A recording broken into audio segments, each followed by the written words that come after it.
Retirement is not the end of an active life. It can be the beginning of your most meaningful chapter. After 60, you finally have something many people spend their entire lives searching for: time. But how you use that time can make a powerful difference in how young, energetic, and fulfilled you feel. The right hobby can keep your mind sharp, your body active, your emotions balanced, and your days filled with purpose. You don't need to chase youth. You need to keep growing, learning, moving, and connecting.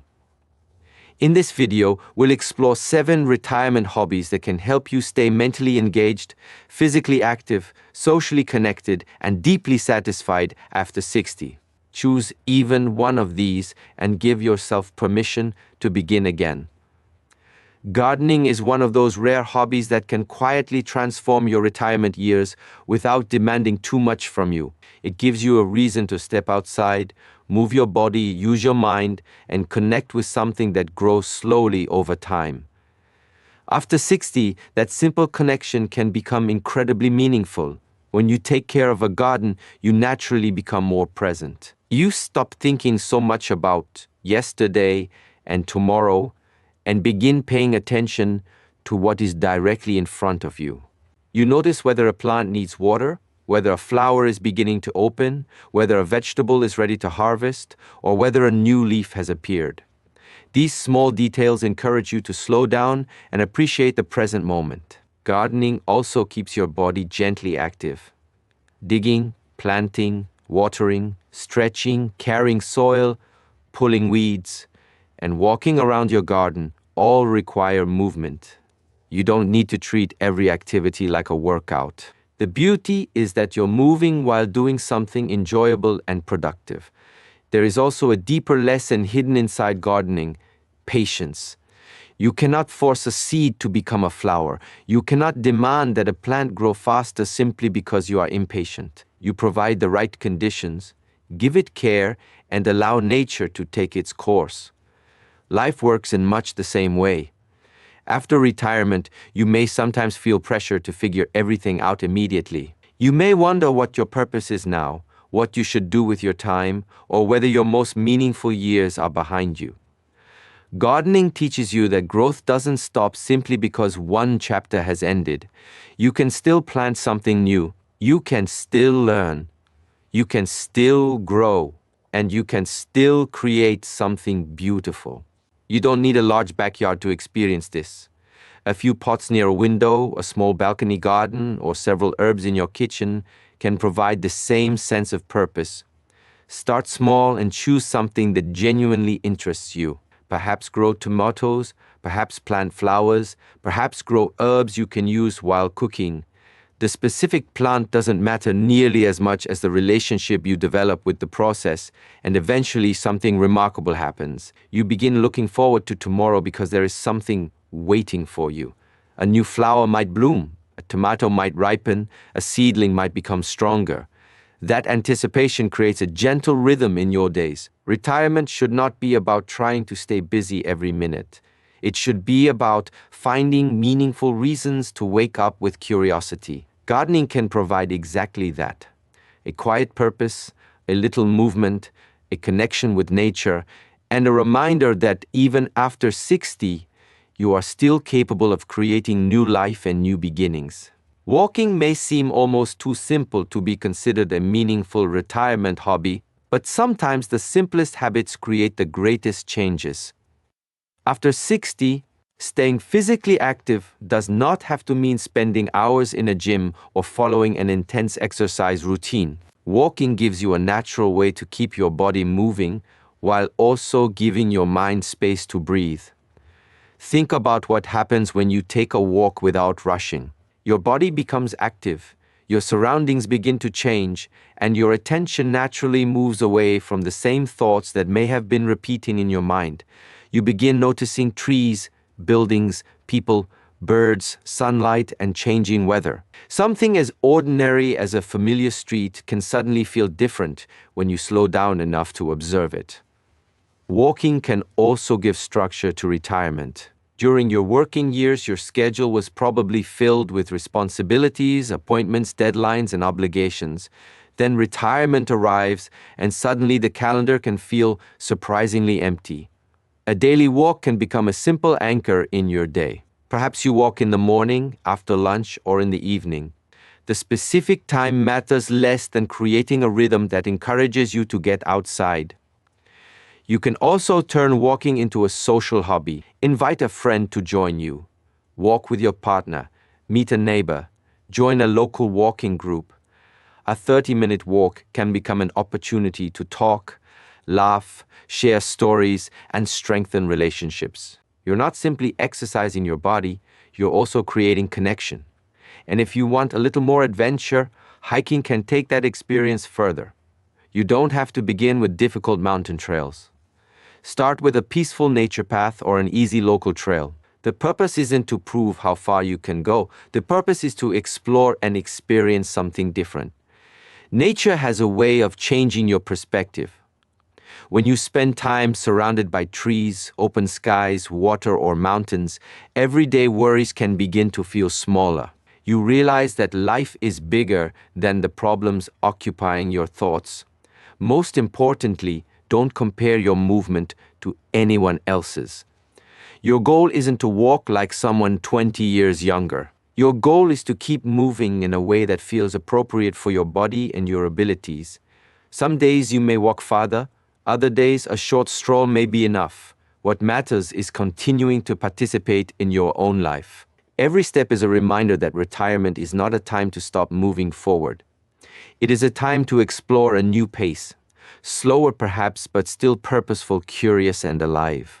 Retirement gives you something incredibly valuable that many people don't have enough of during their working years, time to learn simply because you are curious. You no longer have to study something because it will improve your career or increase your income. You can learn because something interests you. That freedom can make learning one of the most rewarding hobbies after 60. Think about something you always wanted to try but kept postponing. Maybe you've wanted to learn photography, play an instrument, speak another language, paint, cook a new type of food, understand technology, or study history. Perhaps there is a subject you've been curious about for decades but never had enough time to explore. Retirement can finally give you permission to begin. And don't make the mistake of believing you are too old to be a beginner. Being a beginner is not something to be embarrassed about. It is actually a sign that your mind is still curious enough to explore unfamiliar territory. At first, you may struggle. You may forget things. You may make mistakes. You might even feel frustrated when progress seems slow. But this is where the real value begins. Every time you practice, your mind is being challenged to understand something new. You don't need to become an expert. You don't need to perform perfectly. You don't even need to finish a course or master a skill. The process itself is valuable because it gives your days direction and keeps your attention engaged. Learning can also change the way you see yourself. For many years, your identity may have been connected to your profession or your responsibilities. After retirement, that identity can suddenly feel less clear. A new skill gives you another opportunity to say, "This is something I am becoming." You become a student again, you become curious again, you become comfortable with not knowing everything. That mindset can make life feel surprisingly fresh. You can also make learning social. Take a community class, join a group, attend workshops, or learn alongside a friend. When people learn together, mistakes become easier to laugh about and progress becomes something you can celebrate. Most importantly, don't wait until you feel completely prepared. Start with 15 or 20 minutes a day. Watch a lesson, read a few pages, practice one technique, ask one question. Small learning sessions can eventually become a meaningful part of your life. There is no expiration date on curiosity. Your retirement years can be filled with discovery if you allow yourself to remain a student. You have already spent decades learning how to survive, work, provide, and handle responsibility. Now you have the opportunity to learn simply for the joy of becoming more capable and more curious. Don't ask yourself, "Am I too old to learn this?" Ask a better question. What would I love to know if I gave myself permission to begin That question can open the door to an entirely new chapter. Retirement can bring freedom, but it can also create a feeling that something is missing. After spending decades working, raising a family, solving problems, and being needed by others, suddenly having fewer responsibilities can feel strange. This is where volunteering can become more than just a hobby. It can become a source of purpose. When you volunteer, you give something valuable that cannot be measured in money, your time, experience, attention, and presence. You may help at a community center, library, food pantry, animal shelter, school, charity, or local organization. The specific place matters less than finding something that genuinely means something to you. One of the most powerful parts of volunteering is realizing that your experience still has value. You have spent decades learning how to communicate, solve problems, handle difficult situations, support people, and make decisions. Those lessons don't disappear when you retire. In many cases, they become even more valuable. Someone may need your patience, someone may need your advice, someone may simply need someone willing to listen.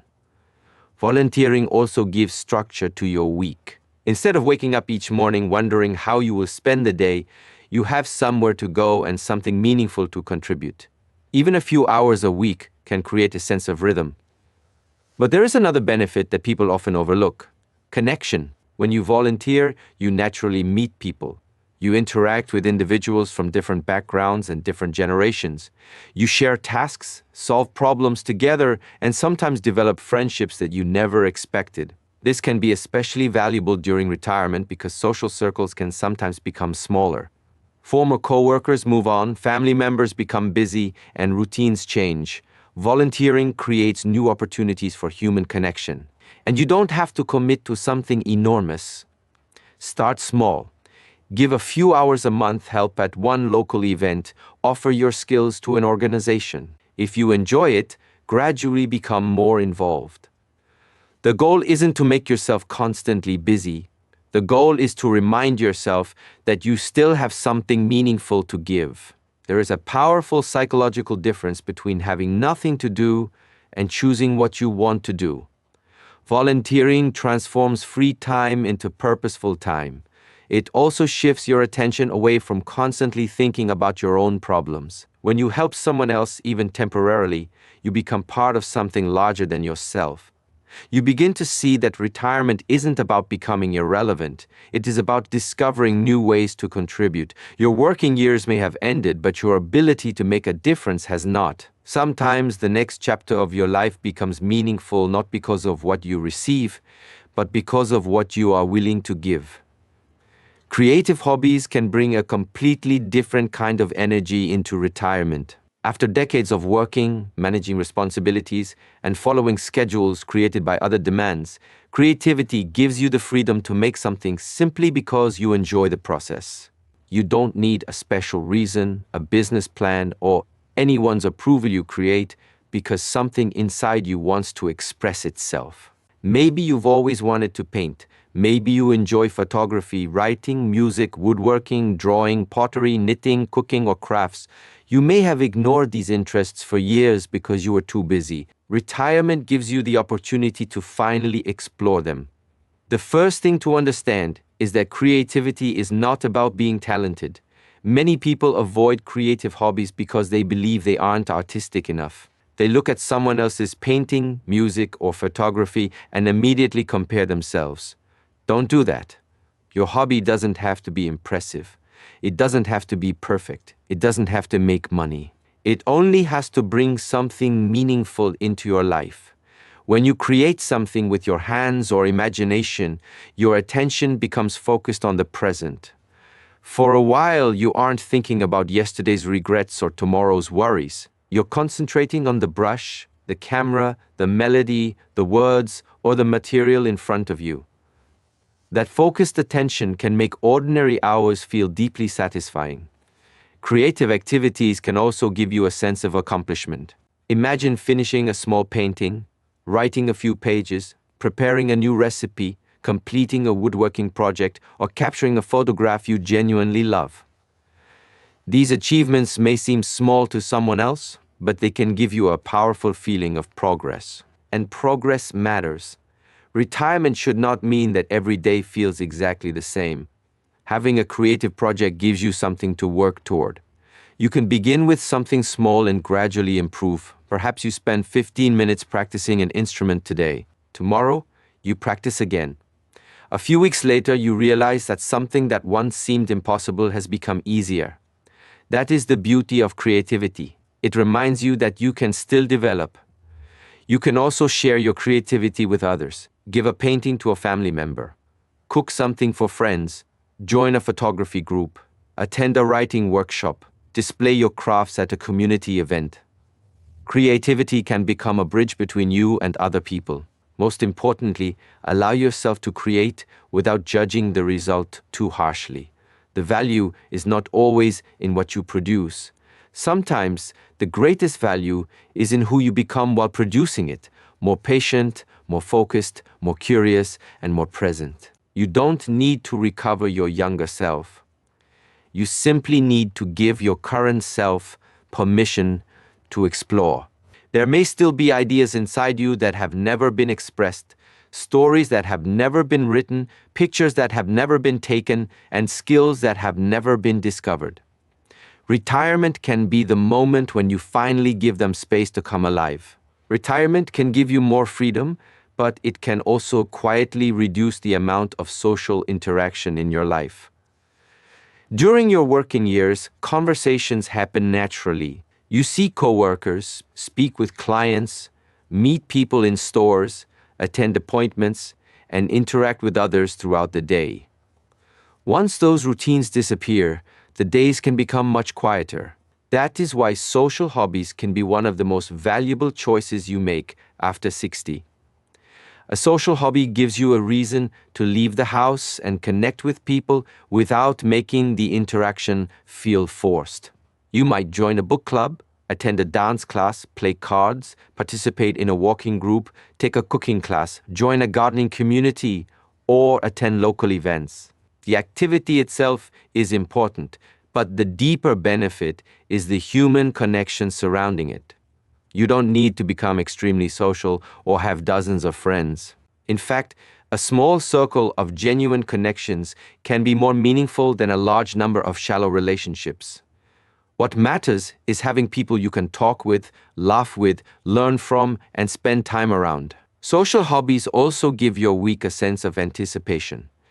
When you know that every Tuesday you meet a group for cards or every Thursday you attend a class, your calendar has something to look forward to. That small expectation can make ordinary days feel more purposeful. And don't underestimate the power of laughter. A simple conversation or shared joke can change your entire mood.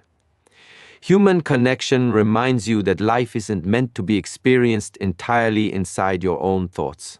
Another benefit is that social hobbies can introduce you to people you would never have met otherwise. You may meet someone with completely different experiences, interests, or perspectives. These conversations can keep your mind open and remind you that there is always something new to learn from another person. If you're nervous about joining something new, start small. You don't have to walk into a large group and immediately become comfortable. Attend once. Observe.